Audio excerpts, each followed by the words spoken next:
ইয়েমেনের হুতি বিদ্রোহীদের সামরিক শক্তি বাড়াতে নিজেদের তৈরি ক্ষেপণাস্ত্র, ড্রোন আর জ্যেষ্ঠ সামরিক কর্মকর্তাদের পাঠিয়েছে ইরান। রয়টার্সের প্রতিবেদনে দাবি করা হয়েছে, সম্প্রতি তেহরান থেকে মাহান এয়ারের একটি বিমানে আইআরজিসি সদস্য ও সামরিক সরঞ্জাম পাঠানো হয়। বিমানটি সানা বিমানবন্দরে নামার কথা থাকলেও হামলার আশঙ্কায় তা হুদায়দা বন্দরে অবতরণ করে। অভিযোগ উঠেছে, হুতিদের নতুন মিসাইল চালানোর প্রশিক্ষণ দিতে এবং অর্থায়নের জন্য সোনার চালানো পাঠানো হয়েছে। এ ঘটনার পরপরই লোহিত সাগরের গুরুত্বপূর্ণ তেল পরিবহন পথ বন্ধের ঘোষণা দেয় হুতিরা, যা 4 বছরের যুদ্ধবিরতিকে ভেস্তে নিয়ে নতুন করে সংঘাত বাড়ালো। ইয়েমেন সরকার ও নিরাপত্তা বিশ্লেষকদের মতে এই চালানে ছিল স্বল্প ও মাঝারি পাল্লার মিসাইল তৈরির যন্ত্রাংশ।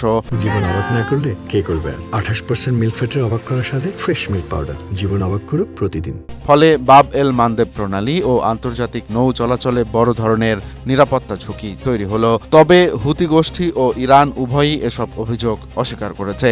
ইরানের দাবি, সুপ্রিম লিডার আয়াতুল্লাহ আলী খামেনির জানাজা শেষে হুতি প্রতিনিধি দল ও চিকিৎসা নেয়া নাগরিকদের ফেরত পাঠাতেই এই বিমান ব্যবহৃত হয়েছিল।